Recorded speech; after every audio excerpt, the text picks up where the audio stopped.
Et les gars, bon, ma marmite de riz là tombe en panne. Maintenant, il faut aller regarder un petit peu plus près que ça arrive ce bouton là. Il suffit de remettre la bille et la lamelle dans le bouton.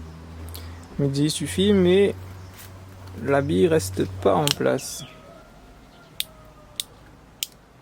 Voilà. Ah, soit ça gagne mange de riz. L'arrivée à Poutès le marmite. N'a un témoin il reste éteint. Quoi est l'arrivée? Avant de voir ça, m'explique comment ils mettent de riz au feu. Alors, comment je mettre mon dose de riz? Je rajoute de l'eau, je lave le riz.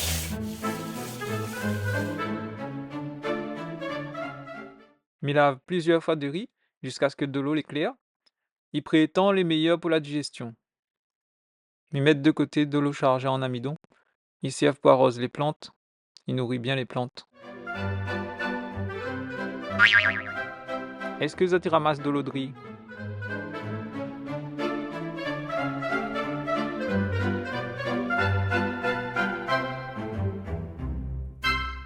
Pour la dose de l'eau, il doit être 2 fois plus que le riz.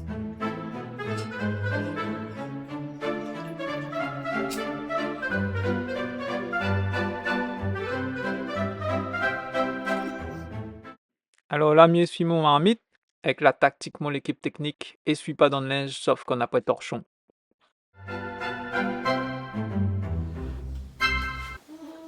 M'allume. On prend la lumière. Monsieur témoin, à cause vous ne pouvez pas témoigner? Comment, Squee? Qui ça la met cap dessus ou? Dis-moi. Il casse pas les couilles. Il va poursuivre Ali. Mi couille. Garde ton compère. Il a pas peur ramène un petit lumière sur les affaires. Là, il couille sur il bouille. Mi couille encore. Les mi couille. Mais là, il couille là. Ma péri un pudding.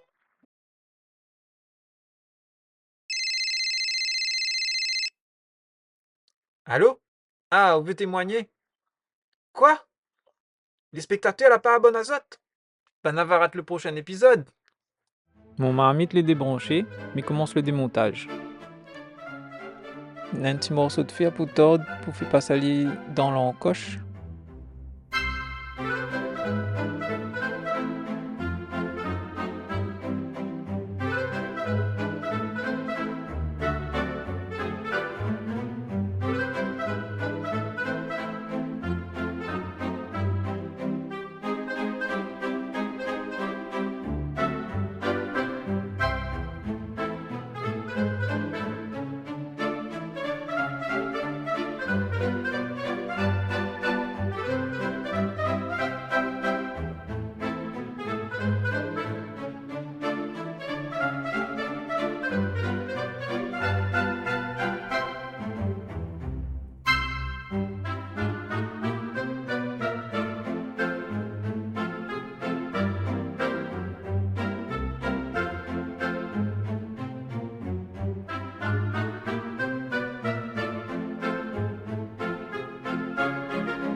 Maintenant, on a accès à la petite carte électronique, Midevis.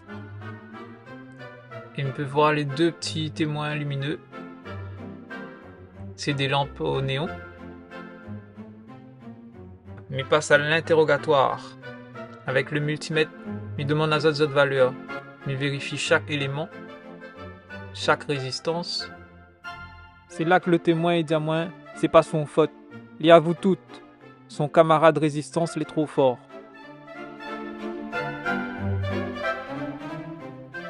Alors, quoi que c'est le témoin de garde-chaud? C'est un lampe avec néon. Il consomme très peu de courant. Il faut allier une résistance pour limiter son courant. Avec le multimètre, je regarde la valeur de résistance l'autre témoin et m'en trouve 220 kΩ. Normalement, on peut lire sur la résistance les valeurs avec le code des couleurs, mais sauf que la résistance qui est grillée, la couleur a changé. C'était une résistance en carbone. Qu'est-ce que c'est une résistance? C'est un composant qui résiste au passage du courant. Son valeur est donnée en ohms et sa puissance en watts. On a deux manières représentées sur un schéma. Les résistances en carbone, ils supportent jusqu'à 1/4 de watt. La résistance à film métallique, il supporte 1 watt.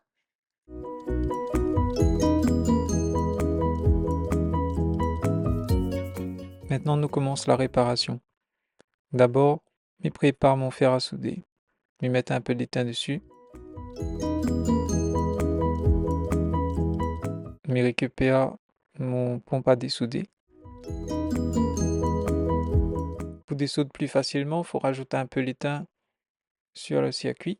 Après, avec la pompe à dessouder, je active et je enlève un petit peu d'étain à chaque fois. Alors là, les conditions sont pas idéales parce que je ne vais pas mettre la troisième main. Mais je prends une pince et je enlève le petit bout de composant qui reste.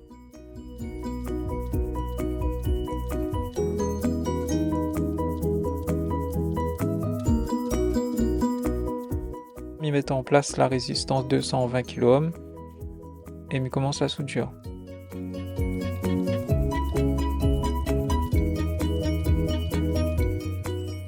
Quand on a fini la soudure, je coupe les pattes. Et voilà, je suis prêt pour remonter.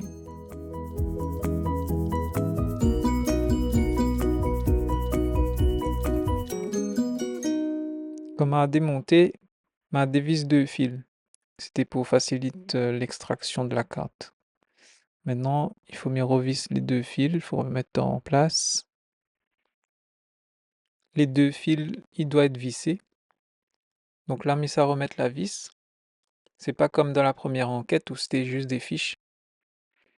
Je me rappelle que dans la première enquête, c'était une réparation complètement gratuite. Juste un nettoyage d'un interrupteur.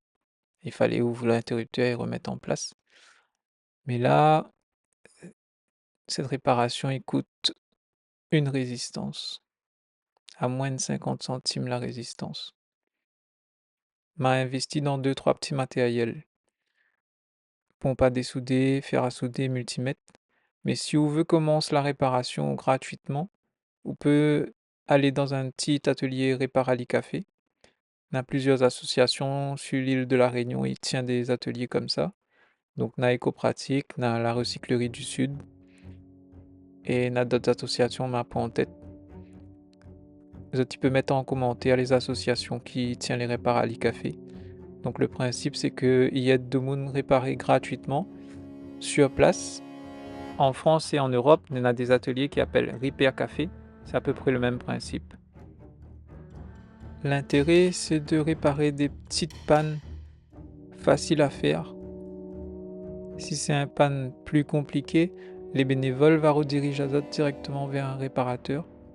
Et d'ailleurs, vous pouvez regarder dans l'annuaire réparer.re. Je ferme la parenthèse, mais arrête fait commérage.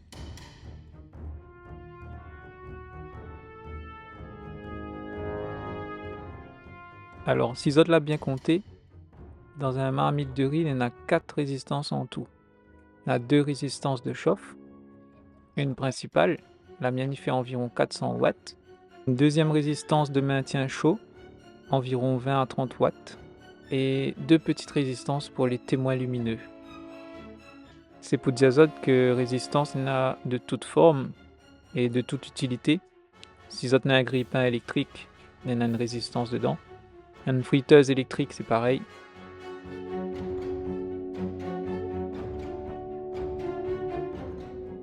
Et là, un petit morceau de fer, il faut m'y redresse. Comme ça, les affaires tiennent en place.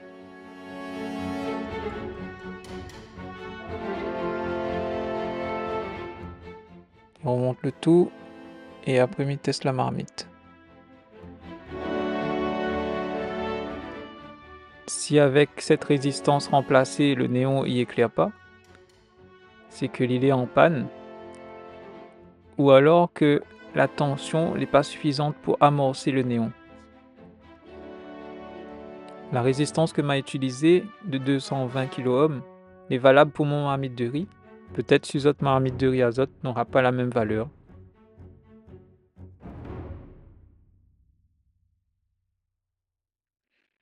Et voilà, la réparation est finie. Mais monte à le résultat. Les 2 témoins ça témoigné. J'espère que tu apprécié cette vidéo-là. Et moi, mais ça apprécie mon petit gazonnerie à soir.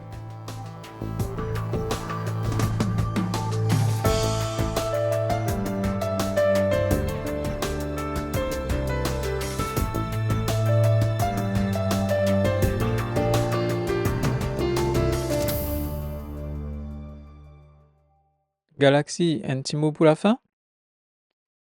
Abonne à Zot, mets de la cloche et nous retrouve pour la prochaine vidéo.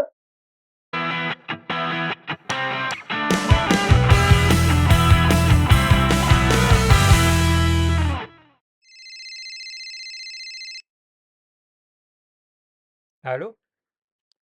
Quoi? Monsieur Jecteur la Ron Lam?